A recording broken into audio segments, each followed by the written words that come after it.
Welcome to Paddling Adventures Radio. I'm Sean Rowley, and with me is Derek Special. Hello. How's it going, Derek? Going fantastic. How do you like our thunderstorms? I'm only just slightly wet. Right? Yeah, it was wicked. The storms we've been getting the last 24 hours are crazy. Means the trout are starting to run. Yeah, could mean that. Yeah. Well, no, could. It means that. We, in Boneville, there's, everybody goes down to watch the fish do the fish run. Anyways, we were there. There's still snow on the ground, ice on the river, and we saw fish trying to jump. Up the bladder. Yeah. And we were like, what's going on? Brown nosers. Trying to get ahead of everybody. Yeah, exactly. Trying to be the first. Yeah. Yeah, no, 'tis the season, buddy. Yesterday there was one pile of snow left on our street. Oh, yeah? And today it's gone. Everything's got to be gone now. Everything's gone. So much rain. It was so warm last 2 days. That thunder storm we had in the middle of the night was like right over our house. Yeah, same. Like it was just like phenomenal. And it was for like 3 or 4 hours. Mm-hmm. Just constant flashing all that. Yeah. Oh. There were extra furry bodies on the bed last night. Oh. Save us. Hey, what's going on, man? Yeah, what's happening here? I went out, took the diggity dog there for a walk in the leash-free area on the weekend. Thought, you know what? Let's go out and get some fresh air and not having too much to do at that point. So we'll take a couple hours, go out. And, you know, it's the trails I thought wouldn't be as bad because everything had melted. But then the water refroze. Oh. So everything's like a skating rink. Oh. Then there's this hill you go down. Mm-hmm. Well, it was clear because all the water had run down. Yeah. So doot we go. And I've been going there. I'm thinking there's a couple spots I want to go back with my camera gear and do some black and white photography.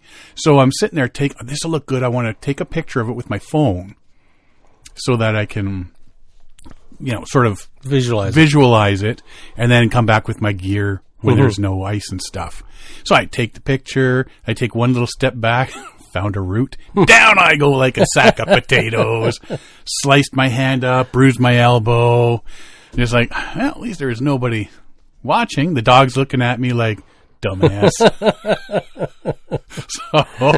And this is after Tracy had sent me a text going, have fun, don't slip and fall. So I sent her a picture and there's blood all up in my hand and everything like that.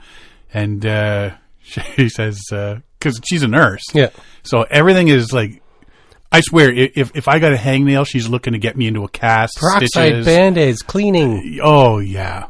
Wipe away from the wound. She sends me, oh no, get home, wash it really well, put polysporin on it and all that. And I said, I licked it. It's clean.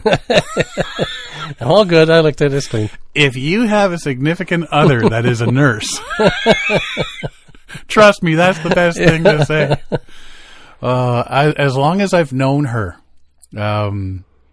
I was rock climbing one time and sliced my hand wide open. Mm-hmm. And hindsight, probably not the smartest thing I've done, but I just took a whole bunch of my climbing chalk, patted it in there, taped it all up, and continued climbing for another few hours.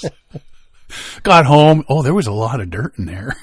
Got cleaned it up. I don't know to this day if I should have got stitches, but according to her, you know, I think my hand should have been amputated. And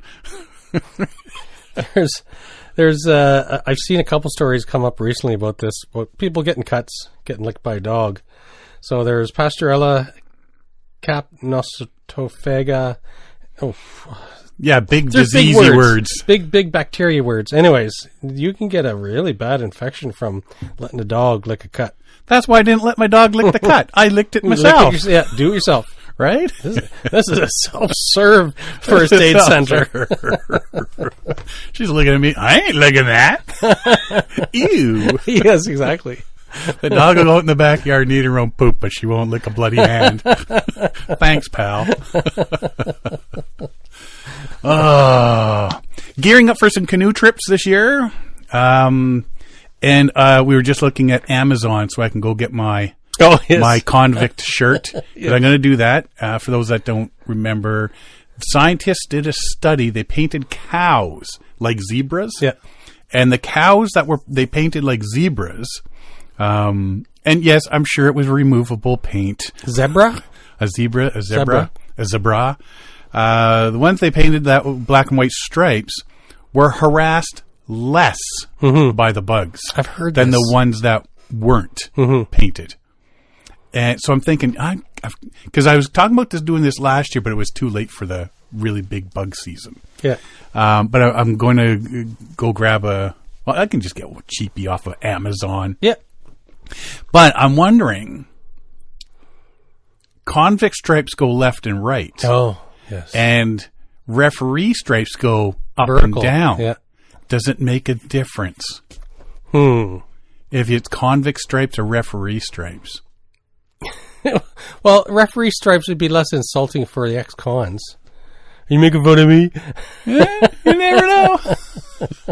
Or now we're going to find all the ex-cons out in the wilderness. So I'm going to go get a striped shirt and see if there's any merit to that theory. Be interesting to see. Put the scientific theory into Very practice. scientific test. Very, right? Well, they very did it in the field with cows. I mean, it's got to be some basis to it, right? So we'll just take it and make some practical studies. I hear find flamethrowers work well too to keep the bugs away.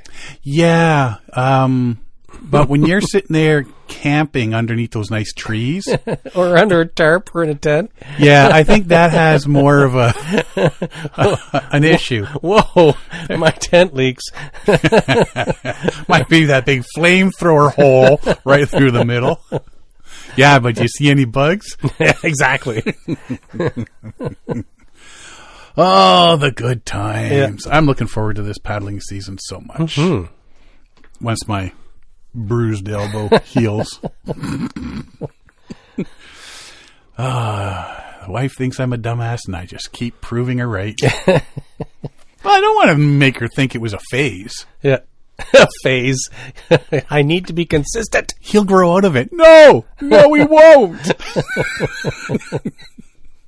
That's my theory.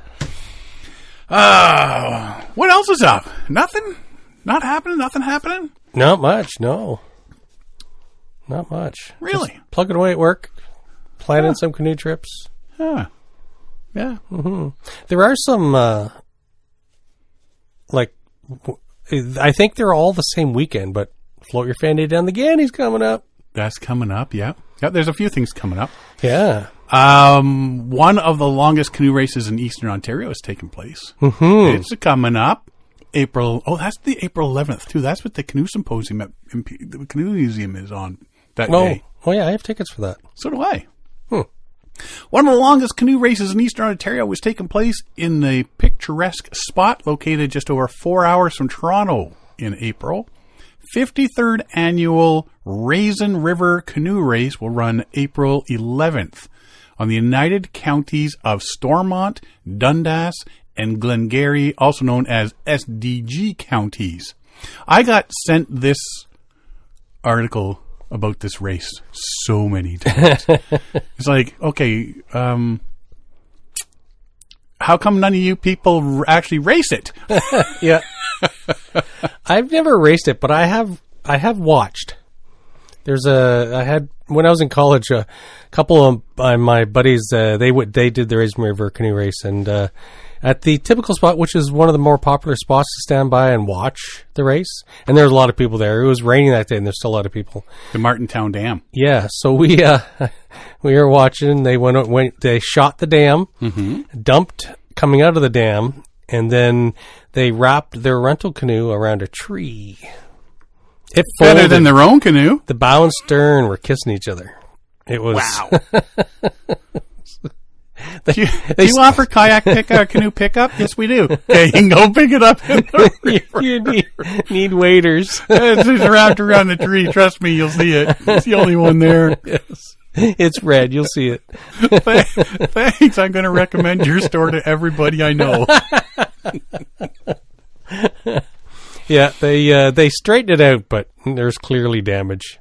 It'll buff out. Trust me. Maybe they won't notice. Who's going to notice? It's got a shimmy at high speed. Speed wobble. 53 years, though. That's pretty cool. Nearly 30-kilometer race first began in 1973 and has since become a long-standing spring tradition in eastern Ontario, attracting paddlers of all ages and abilities from across the region and beyond. That's from Vincent Pilon, communication specialist at the Raisin Region Conservation Authority. Each year, participants put their speed and endurance to the test as they navigate swift currents, rushing rapids, and cold spring flows in one of the area's most anticipated outdoor events. The race is held annually in April to coincide with spring melt, which brings higher water levels and fast flows for contestants. Well, if you're going 30 kilometers, they ought to do a reverse one, too.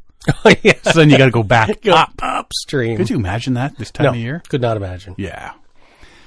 2026 Raisin River Canoe Race will kick off 10:30 South Stormont from the field beside St. Andrew's Catholic School.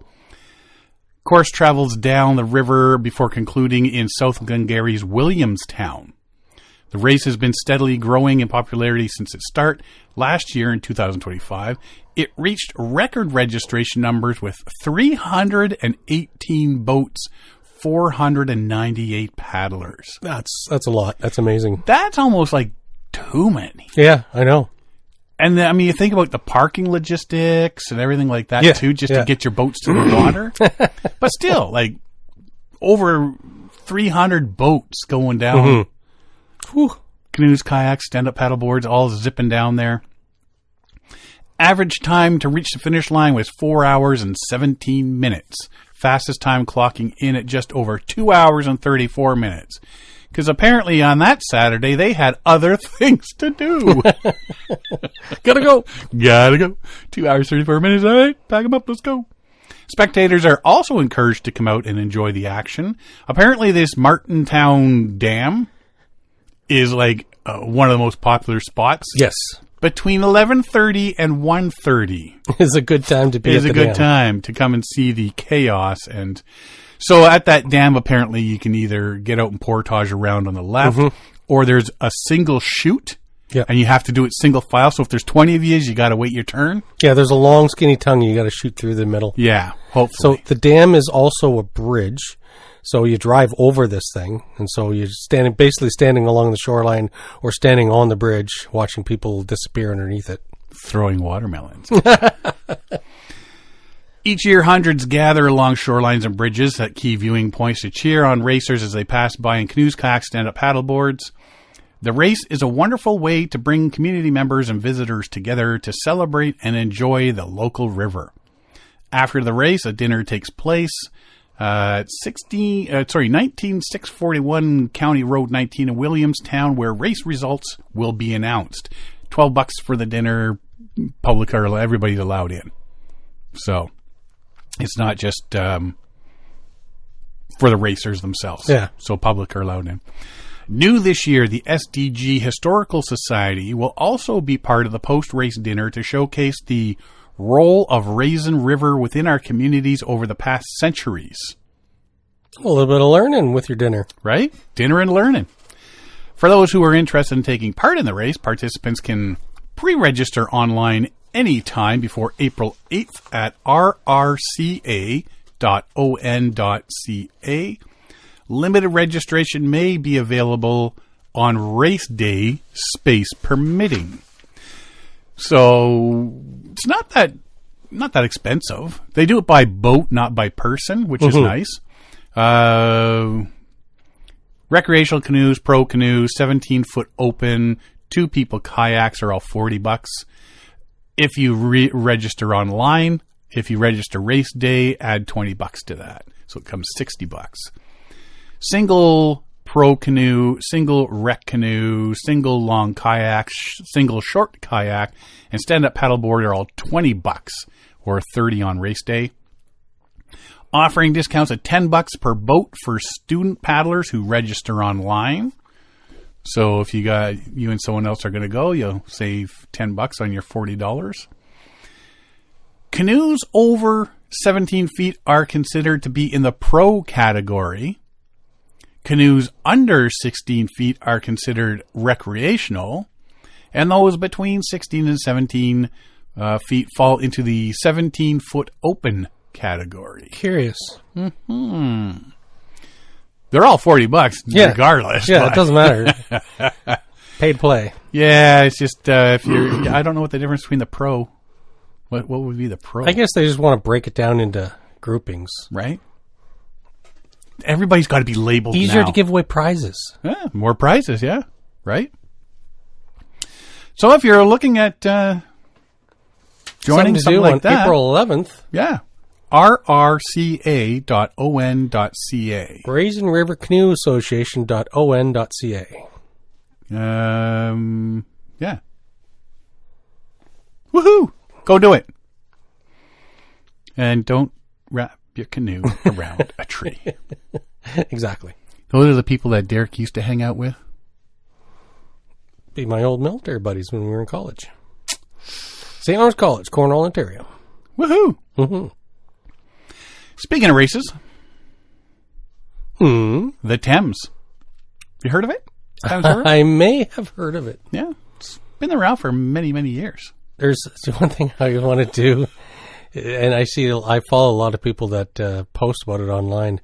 They call it mudlarking. You got to get a permit, and at low tide, you can walk the bottom of the Thames, and you look for stuff. People find like meerschaum pipes and coins and jewelry and all They've kinds been of throwing stuff. stuff in there for centuries. Exactly. Yeah. So there's lots of stuff to find. There's people that on Instagram and stuff like that, they have channels and they post stuff that they found. Yeah. Because if there was a shipwreck offshore, stuff would go in there and get covered because of tides and that and stuff. Because they do it along the coastline as well, right? And it's the bed is just, everybody throws stuff in there anyways. If you break something or if things, just dispose of it, get rid of some bricks, you just throw it in the Thames. The river takes care of everything. Right. And so plus people, lose stuff. So, cool. Is that like, where did I see it? The canals. It's one of the canals in Europe. People just toss stuff. And they drain it. Amsterdam. So Amsterdam they drained? They drain portions of it periodically. And, like they're pulling out like 30, 40 bicycles and you name it. Carts exactly. Dryer. Tires. There's so much stuff that ends up there. Yeah, I saw something just recently. They drained a section of it. They dammed it off and drained it dry, and they were clearing out stuff that would be a hazard to navigation. So like lots of it's amazing how many bicycles. Like, why are so many people throwing bicycles in there? Anyways, there's so many bicycles. I'll just get a new one. But they clear it out, empty the mud out, and then refill it, and so they do a couple segments every year. Yeah, so that's something. Yeah. Well, anyway, speaking of the Thames. A pair of kayakers has smashed the world record for the fastest time to paddle down the navigable Thames in a time of 14 hours, 3 minutes, beating the previous record by 1 hour and 41 minutes. That's a big difference. That's a huge difference. Brent Kreft, 32, and Joe Pedersen, 27, started at dawn at Lechlade and paddled nearly 200 kilometers down the Thames in a double kayak to Teddington, navigating 43 lock portages where they had to run while carrying their boat. So that would really slow you down. Especially in a kayak, getting in and out of a kayak at a lock. Hopping out and running to the next. Wow. How many? 43 lock portages. 43 lock. So that would be like going from Kingston to Ottawa on the canal system. Mm-hmm. I don't think there's quite that many locks, but still. Like just nonstop. I would rather do that in a canoe than a kayak, a double kayak. Yeah, you get easier to hop in and out. Previous record was 15 hours and 44 minutes. So they shaved a good time off of that. It's the time that the time-consuming part of it would be all those portages, hopping in and out and running over the around the. Because if you get your rhythm going, you guys are both paddle stroking the same. You just keep going. You're cruising along at a high speed. Cruising, but then you got to pull up to the shore, crawl out, lift it up, run over the other side, get back in. Yeah. Smokes if you got them. Yeah. They're no strangers to ultramarathon kayaking, having raced the notorious 125-mile Devizes to Westminster race in last Easter, and that's coming up again this Easter. Both have also represented Great Britain in marathon racing before. Combination of a fast-flowing river, longer days, and warmer weather made for optimal conditions to attempt a record. See, that's one thing is the longer days when you're getting into June and stuff. Like now it's starting to get longer, but June is the peak time to do something like this. Yeah, you have the most daylight. Yeah. And if you can, like when we did the Brent Run, June, and it was a full moon. Yes. So that was like the perfect time to do the Brent Run. Yeah. The wind just didn't participate. Unfortunately. Well, it did participate. A little too excitingly. Fast-flowing conditions meant that Pedersen, who was responsible for steering the boat, had to use his arms more, causing him issues with tennis elbow and wrist pain. Both paddlers also suffered with fatigue at points throughout their massive effort. Well, if you're going for 14 hours... Yeah, it's going to get... Yeah. It's going to get a little tiring, I would think. He said... It's when you start doing the maths, and it's like, I'm tired 5 hours in, and I've still got 9 hours to go. You realize that 9 hours is quite a long time. Especially with all those little portages in there. Oh, yeah. And they don't say anything about what kind of other traffic was. I got to think at this time of year, it's probably not a ton of traffic, but you don't know. Yeah. It's the navigable section, so. Exactly. So there's going to be boats queuing up for the locks and so on. Kraft said, when we hit the low and my shoulders started getting sore, I remember being like, I shouldn't take it so lightly. It's so far.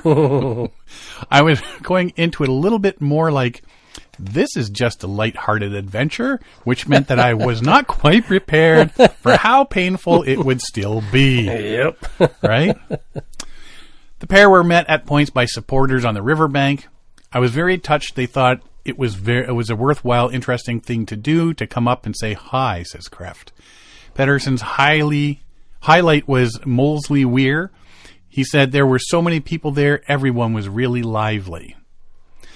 By then, it would have taken a genuinely serious disaster to have not broken the record, so it was quite a jubilant mood.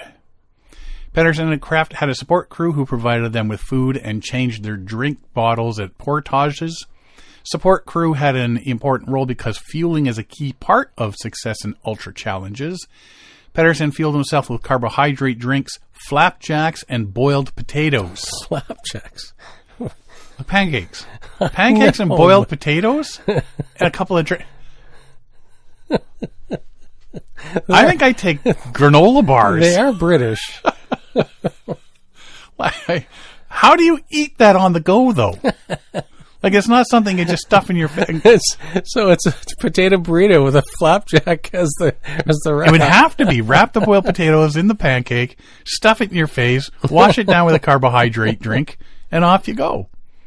Previous races, Kraft struggled with nausea and acid reflux, so she relied mainly on carbohydrate drinks, energy gels, sweets, and dates for this record attempt. Dates I love eating dates and figs.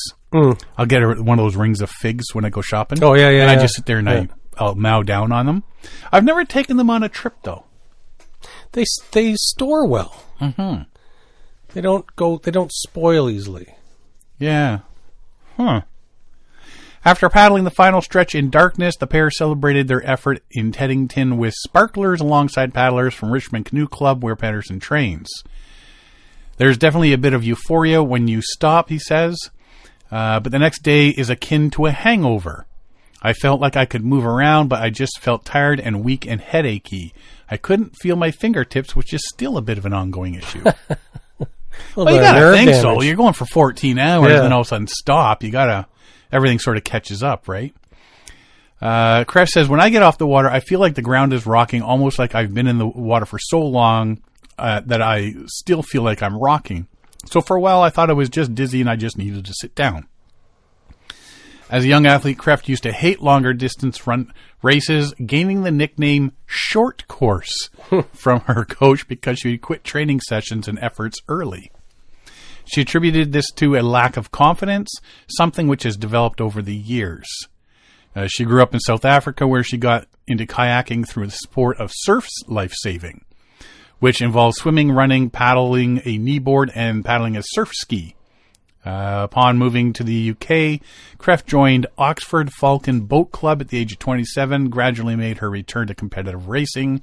She is now faster than she ever was as a junior. Well, that's pretty cool.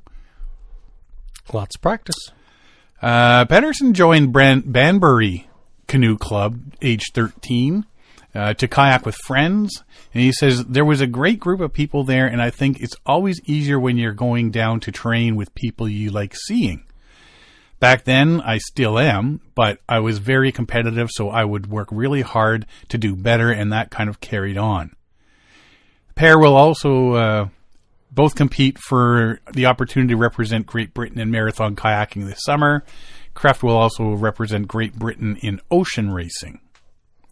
Next year, they'll take on the 125-mile Devizes to Westminster race on Easter weekend, and they'll likely be the favorites to win. Cool.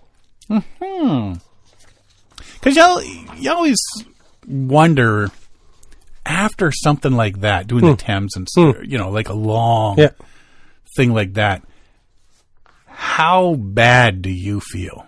I know. Like your and body's for how long all worn out, and right? You got to just recoup and make up, and it's just like, but it's just like guys going to the gym and stuff like that. Yeah. Like when they're all going to all the people go to the gym and they're working out. It's leg day, it's arm day, it's this day, it's that day, and then I gotta drink these protein shakes and all this other stuff to, for my muscles to recoup. And I'm exhausted just thinking about it. Right? Yeah. I went to the gym a couple of times. Yeah. I was using the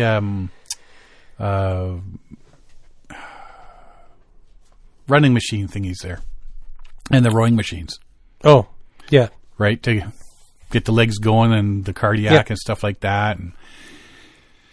But you go there and it's so busy that you're just standing around like, okay, I want to use that machine, and there's people. There's people on it. There's somebody stand beside it, and not going to happen. So I don't go anymore. I'm much happier. I spend my days at the donut shop, working that arm. Exactly. Woo, one more doing it. One more going.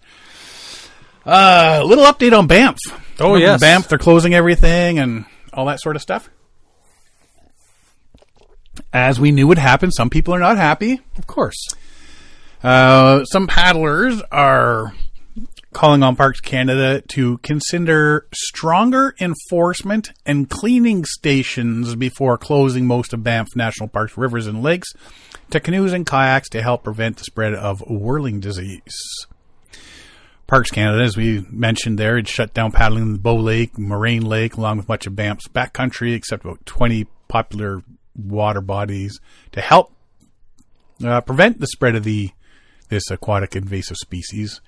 Whirling disease has about a 90% mortality rates in some fish species, so you got to protect it.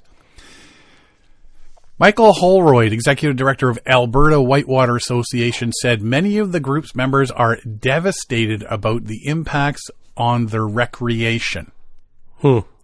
He said good policies from other jurisdictions include education, communication with user groups and provinces, self-cleaning stations, enforcement, and penalties like fines rather than outright bans.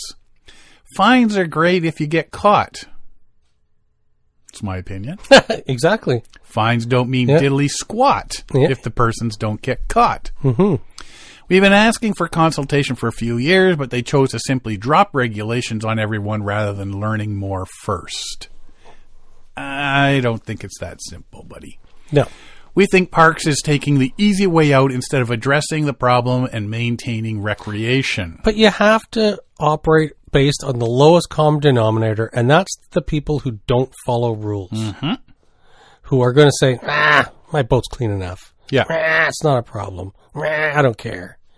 Holroyd says, Pipestone River is a popular after-work river in the spring. The Mistaya is a world-renowned whitewater river. The Cascade is a hidden gem that requires a 7-kilometer walk carrying a boat to get into, but is a popular rite of passage. 7-kilometer walk? Yeah, I'm not that invested. Yeah. Many other smaller rivers and creeks see low impact use by kayaks and pack rafts. Marie Villiard, Aquatic Invasive Species Project Coordinator for Lake Louise Yoho Kootenai Field Unit, said Parks Canada understands the disappointment for visitors who would like to continue recreating on some of these water bodies. She says, we are trying to find a balance between protection of our sensitive ecosystems as well as finding locations and opportunities for visitors to continue water activity recreation in the parks. And that's what it comes down to, is you got to find the balance. And if it means right off the bat, okay, let's cut everything down. Yep. And then we can look at stuff. And they're doing these assessments in other areas and have closed places for a couple of years and noticed everything's coming back fine. Yes. So it's not, he can't say they haven't looked at anything, because they have been. And you also have to consider that, so they're trying to protect these popular lakes, and so they're popular for angling or for recreation or for paddling, whatever. So they're trying to protect them, but if you didn't protect them and they became lakes known for whirling disease, then the people that enter those lakes and then go elsewhere is just going to spread it catastrophically. So fast. Francois Massey, superintendent of the Lake Louise Yoho Kootenai Field Unit, said a new detection of whirling disease was discovered in Lake Louise in 2025. He said it likely spread from the Bow River or other infected waters via watercraft or fishing equipment. It's unlikely that whirling disease was spread to Lake Louise through natural fish movement because there's a natural fish barrier between Lake Louise and the Bow River. So it's not the fish bringing it in.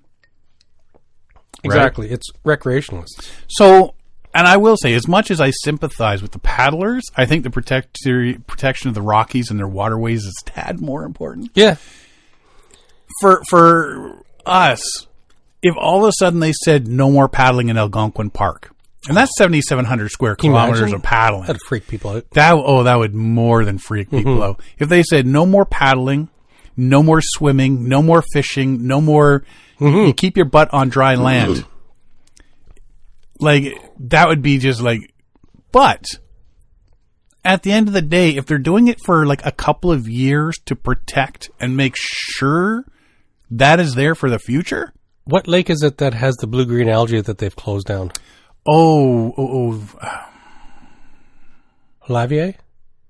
Was it Lavier? I can't remember. Because we paddled through there last year. Yeah. Is that 2 years ago now? Yeah, it's been a while. Wow, you're old. But they had to close it down. It wasn't blue-green. It wasn't really to stop the spread. It was because it's dangerous for humans and animals. Yeah. To drink that water. I wonder how many. Was it lovely? I wonder how many like moose and bears and whatnot got sick from drinking that water in that lake. You can't ban animals from drinking it. What are you going to do? It's not going to. Yo, Winnie the Pooh, stay out. Tell your buddy Smokey the Bear. Yeah. And here's lots of stories about people and their dogs. The dogs would like chase a ball in the water and get sick because they start throwing up because of the blue-green algae contamination. Oh, we talked about that already this year. That had happened out. Was that out west? Some lady's dog. Yeah, so got sick from it and died. It makes sense to close these things down. It's like pass through only. Do not stop. Do not consume water. And as for the stronger enforcement, cleaning stations, education, all that sort of stuff, you can put as much education as you want out there, but we all know that there's going to be those people that just can't be bothered. Yep, there's too many people like that. They don't care. They're going to do what they want to do because, they're important. Yeah, self-important. And it's just like, you know what? They're going to be the ones that spread it. And there was also, I was reading one thing is, you're clean. If you go paddling in one, you get your clean certificate, so you can go paddling. Yeah. Your boat has to be dry for 48 hours before you go to another water body. Yeah. cleaned and dried for 48 hours. So you get to go paddling once every couple of days. Or you go to the water body and you rent a watercraft something that's there at the lake that's approved to be on the lake. Yeah. Yeah. So that's just a little update on what's happening out that way. Yeah, and the guy that's complaining about it, he's probably one of these guys that, I can do what I want. Yeah. Yeah. We'll see what happens. But if I had my way, keep the restrictions in. As much as I sympathize with them out there, and I'd put myself in a "what if it was here" sort of thing. I would definitely be like, you know what? Let's just keep it closed and protect it. Just safety first. Just keep it closed and see what happens. Better be safe than sorry, as they say. Speaking of being safer than sorry. Yes. So this I came across this one. You came across this one. And, we always preach about the shoulder seasons that be safe. If you have the proper gear at certain points, like when there's ice in the water, wear your dry suit. If you don't have the proper safety gear, then sorry, you're not going into the water today. Because if you do go in the water, chances are you're not coming out of the water. In early March, Michigan paddler Kevin Miller had a close call while kayaking in the ice-filled Muskegon River with his friend Joe Miller, apparently no relation. They just both have the same last name. He was in an open cockpit Old Town Loon 126 kayak with nylon steel spray skirt when shifting ice capsized his canoe or his kayak. Now, I will say credit to him for sharing this story. Yes. Because, obviously, a lot of people are going to go, "Oh, I'm really embarrassed. I was an idiot.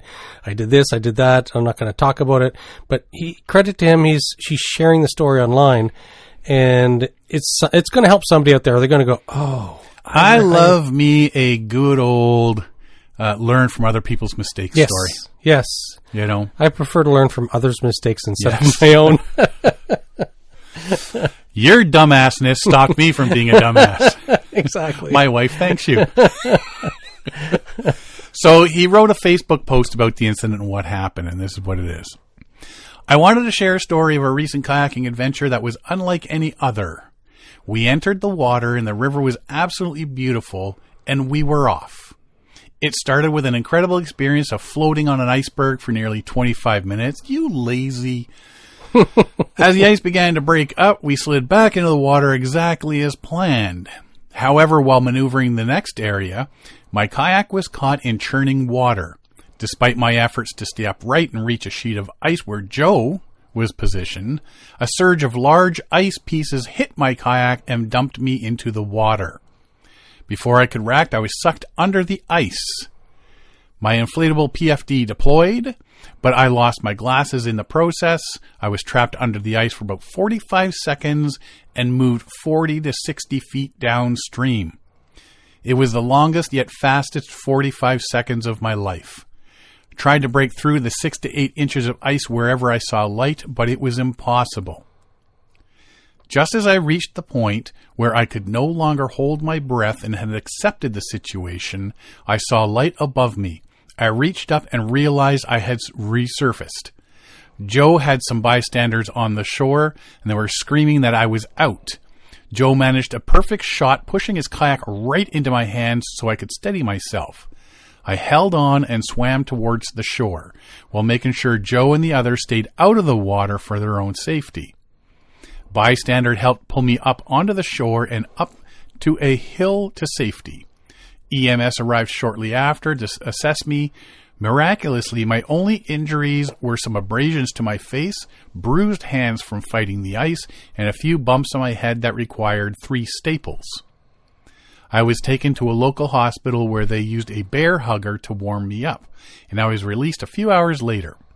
All in all, it was an amazing day, and I'm incredibly grateful to be here.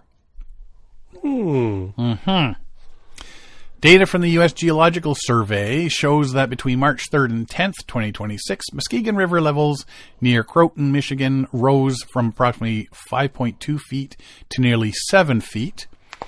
Additional data shows the water temperatures were 35 degrees Fahrenheit or 2 degrees Celsius, so just above freezing, between March 4th and 7th.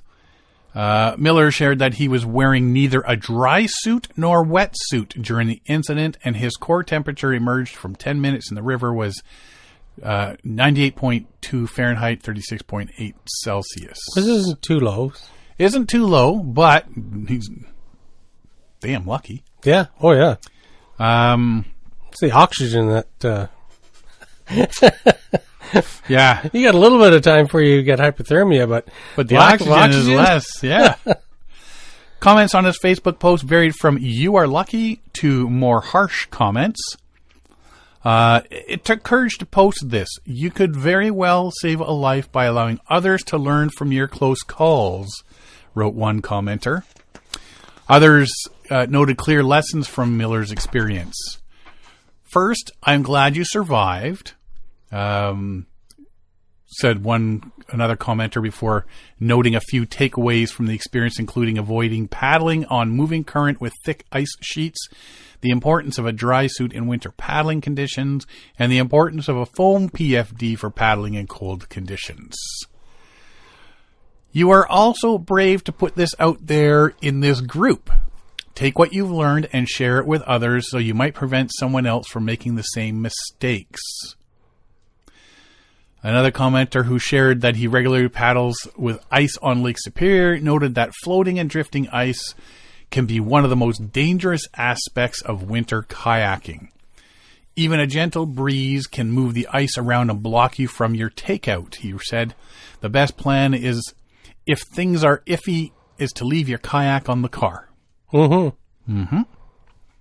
Yeah, it's, I can't imagine mixing the combination of moving and breaking up ice and paddling like they were. It seems on the surface, that seems like it would be fun.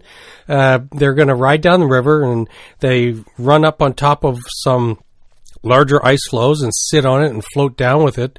So sure, that sounds fun, but that mixed media type with moving water and ice flows and chunks of ice and so on, it just seems kind of risky, especially considering the fact that you're going to play on freezing cold water, play amongst ice flows without a wetsuit or a dry suit.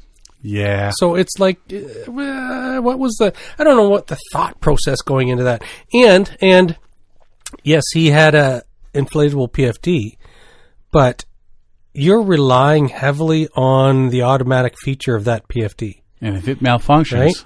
Because I've got a couple of these PFDs for sailing, and you have the option of buying the more expensive one, which detects presence of water, and it will inflate automatically, which is also a risk in heavy rain because you can set off the sensor that way. Or you have to have the presence of mind and be conscious and pull the ripcord to make it inflate. And once you inflate it, unless you have spare CO2 cartridges, you're not gonna squish it back down and use it again. It's like, why are you using an inflatable PFD in moving water? Mm-hmm. The risk is really high. In regards to what dude's saying about the moving ice, paddled, Don Starkle, he did paddle to the Amazon. He also did a trip up the Northwest Passageway. Oh, okay. And he got caught in moving ice. And, with the wind start blowing, and all of a sudden your pass is blocked. Yeah. Right? So where you think you're going, like all of a sudden it's blocked, so you got to go around, and it may guide you into some place you don't want to be. Well, right? The Arctic Cowboys, when they in their first year, it the second year, first or second year, I can't remember which one, but when they left and they started their trip, the wind caught and blew in some ice, and so they got trapped in amongst ice floes, and they had to climb up on top of the ice floes and then walk back across the top of the ice floes because the wind had squished everything together, and there was no more paddling to do. And so they had to come ashore and wait, I think a week or something for it to clear up again. Yeah, when you got fast-moving water that's shooting these big chunks of ice down, that's going to happen a lot faster. Yeah, so you gotta a lot of risks there. A lot of risks. Yeah. Miller says, unfortunately, I wasn't wearing a dry suit or wetsuit. I had on scuba boots, an Arctic base layer, waterproof pants, base layer shirt, a hoodie paddling jacket. I also had an inflatable PFD. It opened automatically just as I was pulled under the ice. Advice for others paddling in the shoulder season? First off, dress for immersion with a dry suit, which I will be getting before heading out again. Also make sure to wear a proper PFD. And if in doubt, stay off the water if it is churning pieces of ice the size of a car. So, at least he's learning something from this. Yeah. He's being open and honest with it. Yeah. I guess the most important takeaways are to always make sure to be properly outfitted, including a dry suit, appropriate base layers, PFD, dry clothes in a dry bag. Also have a solid plan in place for if things go south, and know when to portage, which would have stopped us from getting into trouble. And if something does happen, try to stay calm. And that's one of the things he did say was that everybody on the shore, as loud as they were saying, hey, pointing and yelling that they saw him and stuff like that, everybody was relatively calm. Yes. Keep an eye out to get him out of the water, and his buddy there just, taking the kayak, see where he was, and just boom, shot it straight out to him. Yeah. So he was able to grab onto that and use that to keep him out and that sort of thing, and use as an aid to get to shore. People on shore had already called EMS and everything like that. So, it was a group thing, helped him, and that's why he's able to post this now. Yes. Because it could have been a total different story. Because when I'm searching for topics every week, the amount of rescues or police recovered, Coast Guard recovered, fire people recovered, the amount of those stories that we come across every week, we could do a separate podcast on those alone. Yeah. The amount of water deaths every year and injuries and like swept out because the winds took them. And we see these stories, but we don't always cover them because there's too many. It would be a fun This would be podcast. A 2-hour podcast. And it wouldn't be fun. No, you don't want to hear about all that.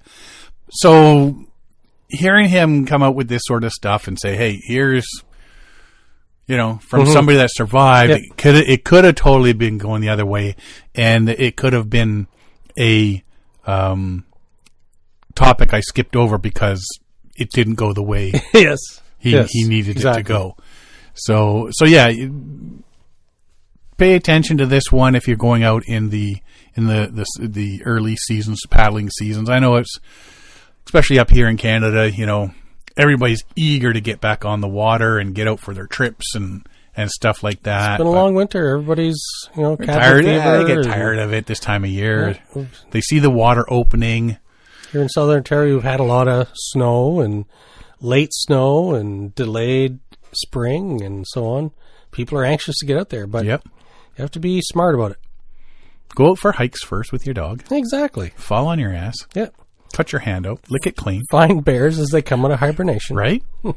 hungry that's bears. That's the time to hug one because they're still groggy. They're still if you're intent on hugging a bear, which I highly, highly disapprove of. Discourage.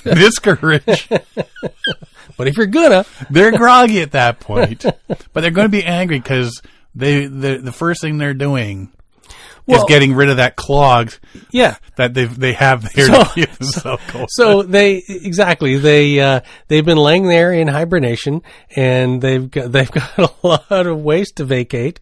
They're very hungry, they're dehydrated, and they're not going to be in the best of moods. Right? It's like a morning person. Hey, Grandpa, good morning. Get out of my way. Get off my lawn. Grandma's heading to the bathroom first. There's other things to do than get on the water and dodge death, as it were. Yes. If you're getting out there, like we get out there, we got the all year round. We got the dry suits and stuff like that. So, and we even still with the dry suits, we take a look at the weather and whatnot. A couple of weeks back, we were supposed to go out in there, 2 to 3 meter waves. Yeah. That was a calm. That calmed down from what? So you look at that. You still got to use even with the proper gear, you still have to use your brain. Yes. Your smarticle particles, as it were, and make the decision whether you, as I say, leave the boat on the roof of the car or go out and. It was midsummer. That'd be one thing because it's warmer. Mm-hmm. But this time of year, you have to. If you're not listening to the doubts in your head, you're not things are not gonna end up well. If you aren't sitting there on the shore going, I don't know. Is this the day I win a Darwin Award or? Right. Yeah, you got to have those thoughts. Mm-hmm. I've been in situations where it's just like, you know what? If I keep going, chances are. Mm-hmm. The minute you say chances are. Yeah. You're already weighing you've just already nailed your, time to turn back sort of thing. Because chances are otherwise as well. So good for Miller for posting this out there and putting it out there for people to see. He's going to take some good old-fashioned ribbon over it. People are going to call him an idiot. And you know what? If it saves somebody else's life, then call me an idiot all day long. He learned a lesson and survived to tell it. Yep. Right? Well, plus his buddy, Yeah. You know, his non-related Miller Joe, Mm-hmm. And everybody on shore, if any of them are paddlers, Yeah. they've all watched it. Exactly. And, you know, they've all gone, I was down at the river today, Mm-hmm. and this guy went over, and he wasn't wearing that, he wasn't doing that, and he, Yeah. you know, so it's already spread to those people, because you're not going to go, so what'd you see down the river today? Nothing. Yeah. Saw some ice flowing down the I river. saw some ice. There was some big ice. Big as cars, some say. Take it to heart. Life changes in a heartbeat. Mm-hmm.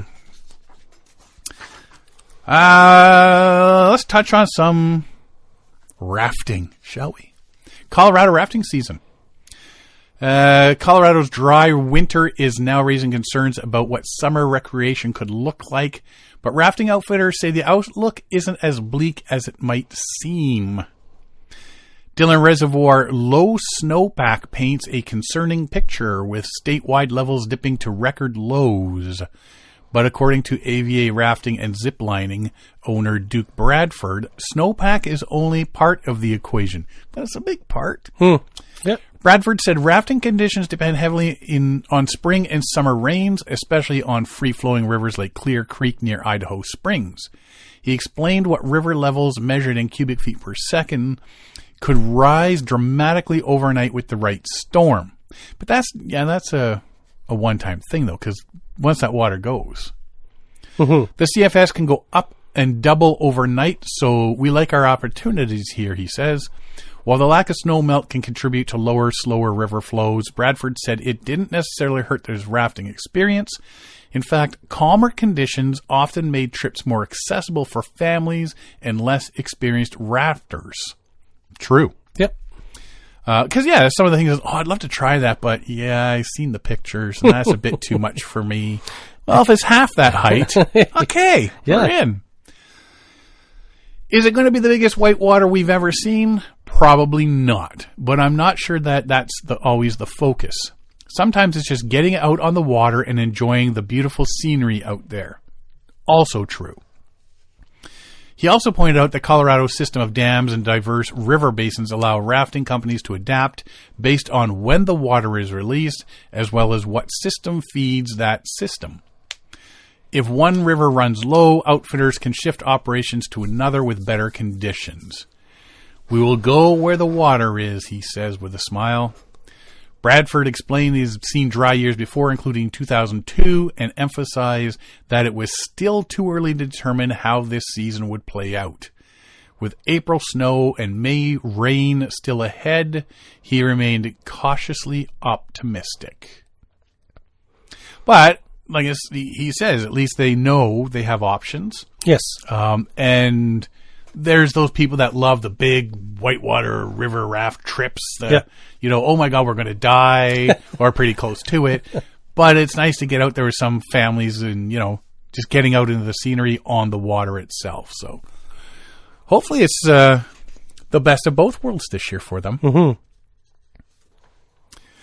However, if you are not into whitewater rafting and you want something a little bit smoother and low-key, Derek, this is right up your alley, buddy.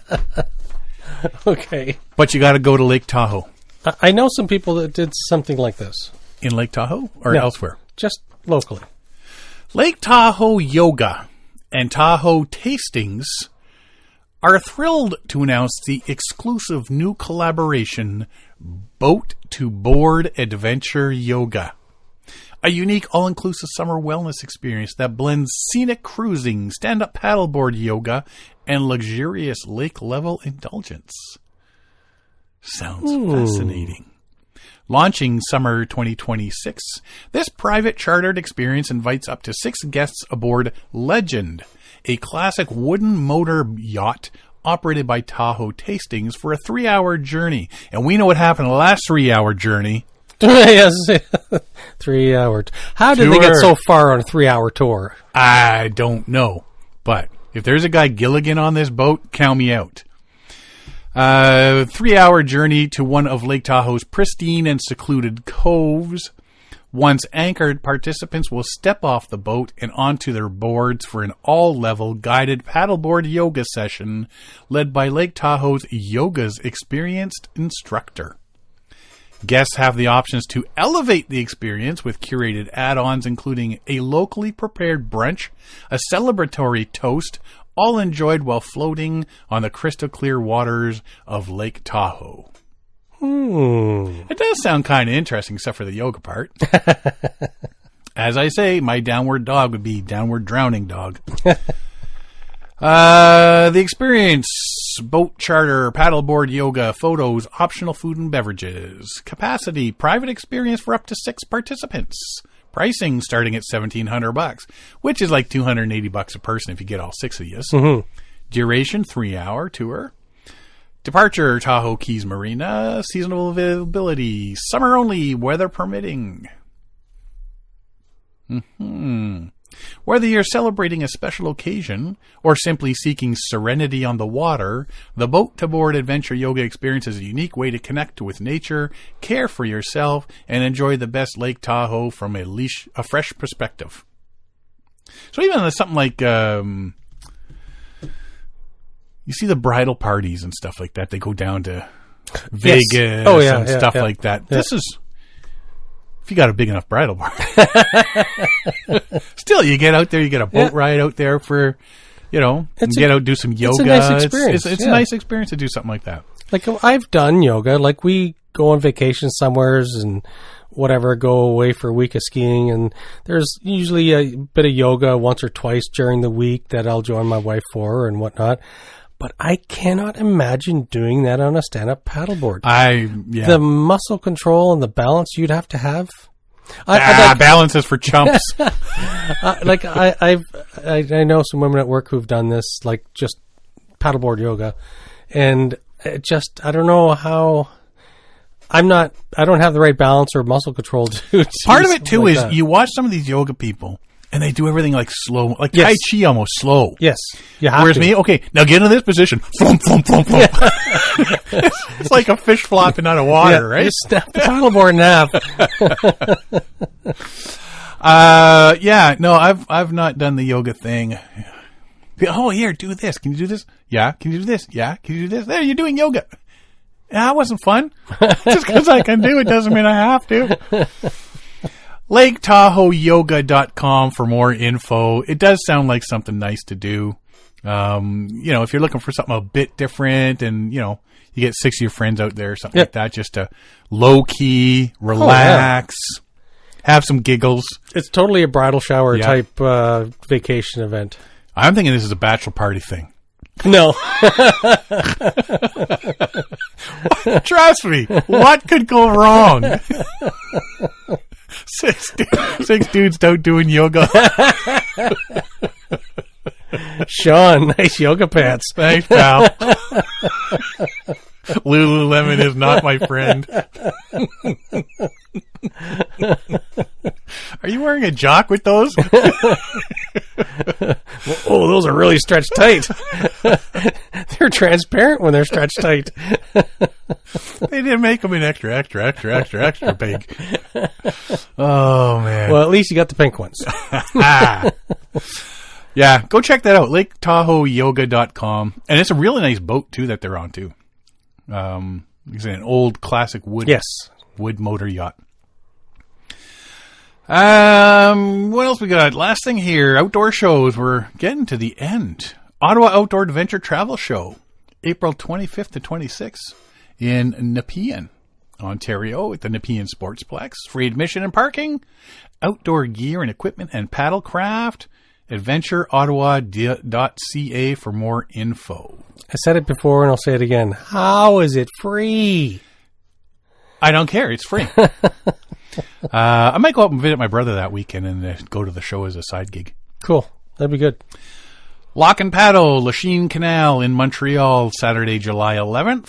Peterborough Lift Lock on Saturday, July 18th. Hartwell's Lock, Ottawa, Saturday, August 15th. Parks.canada.ca for more info.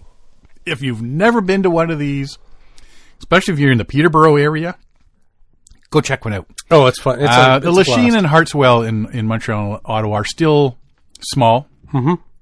Mind you, Hartswell last year was it was packed. They drew a lot of people. Yeah, but the Peterborough one it's like a massive crowd. Yeah.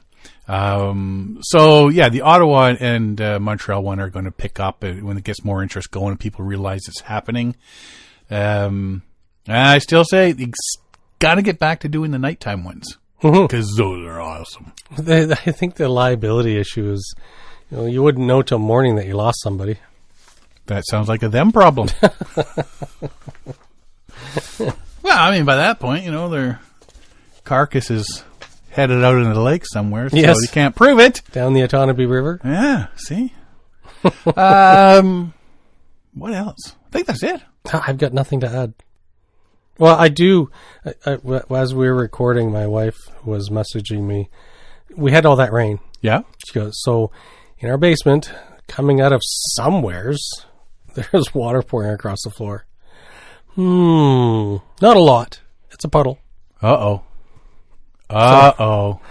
That's not good. Well, we've never had this much rain before either, so I'm curious. Maybe it's just It's all tile and concrete floor down there anyway, so there's nothing really much damage except baseboard. Maybe, because you said you grew up in a house that had a river going through the basement. It's following me. It's following you. The spirit of my parents is following me. That's it, buddy. A river runs through it. Alrighty, I got to go on Amazon and get myself a convict or referee outfit. And if you're a referee that's a convict, would it be checkerboard? Oh, good point. Because they go left and right or up or down. Mm-hmm. Zigzags? I wonder if I should get two. One up and down and one left and right just to see if one's better. Maybe one works better than the other. Oh. You can confuse the mosquitoes. Right? And I noticed they did come in yellow and black. Oh, yes, Waldo. I wonder if that would attract bees or bears. Because I'm the biggest bee they ever seen. There's got to be a big hive filled with honey. I was on a canoe trip, got mugged by Winnie the Pooh. All right, well, if you want to find out more about us, you can find us at paddlingadventuresradio.com. We're on Facebook, Instagram, and YouTube. You can download or stream our episodes on iTunes, Apple Podcasts, Spotify, Podbean, iHeartRadio, Amazon Music, Player FM, and all your favorite podcast downloading sites. Or just go to the episode page at paddlingadventuresradio.com and you can stream or download all our episodes there. If you enjoy the podcast, please share it with friends, family, and fellow paddlers. I want to thank everybody for listening this week. I'm Sean Rowley. And I'm Derek Specht. We'll see you next time.